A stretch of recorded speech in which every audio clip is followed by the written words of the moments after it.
So I'm going to cut over to trauma and addiction since we have limited time. But if you have any questions further about sleep, I can take those as well. So Julie talked about trauma, and we all have a trauma story.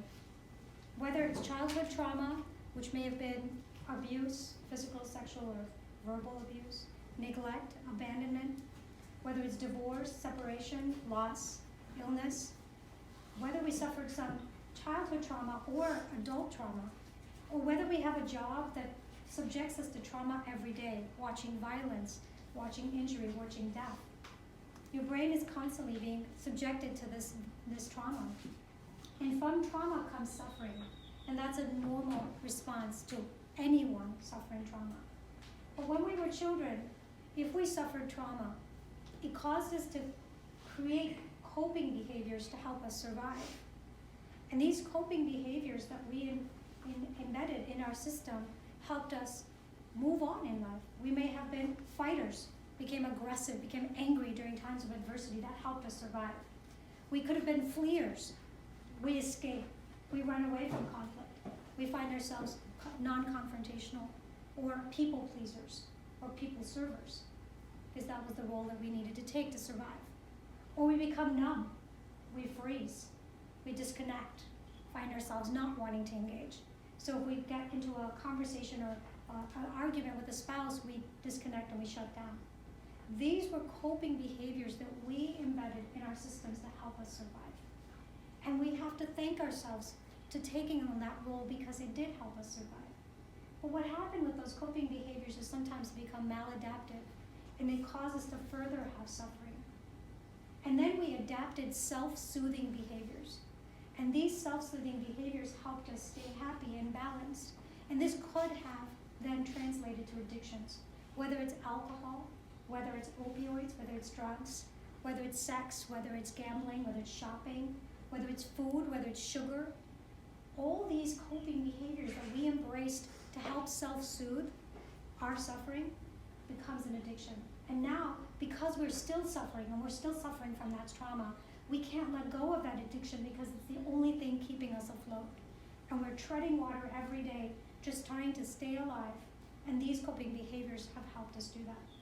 So when you unravel your own trauma story, the behaviors make sense. And when you make sense of your behaviors and the people that cared for you and their behaviors and the people around you, that's when healing can start. So bringing awareness to the fact that we are all suffering, and we have all been through trauma, and we have all adapted ways of survival.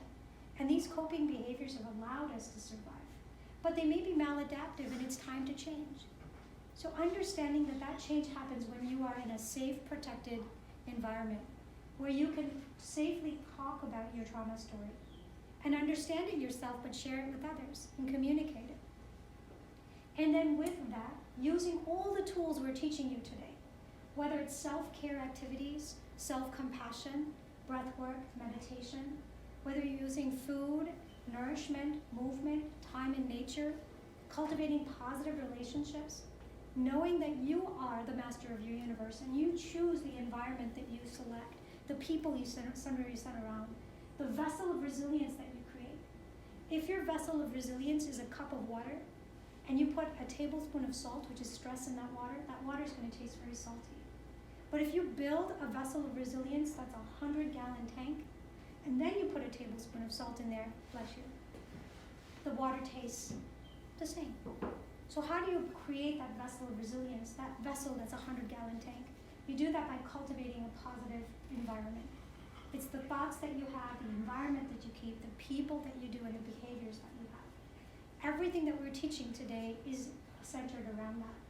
So when you find yourself struggling with addiction, ask yourself with compassion, why am I suffering? And why does this bring me joy? And is this something I choose? And if it's not, what can I do to choose better?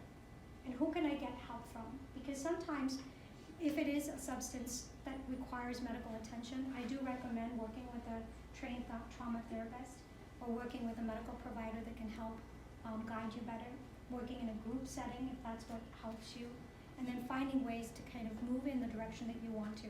So the next talk that we have is intention setting. So I wanted to set the stage for Angel, because now that you understand what your trauma story is and what your suffering has been, and the choices that you've made and the behaviors that you have. If you choose to change today, how do you do that? So that's the next part.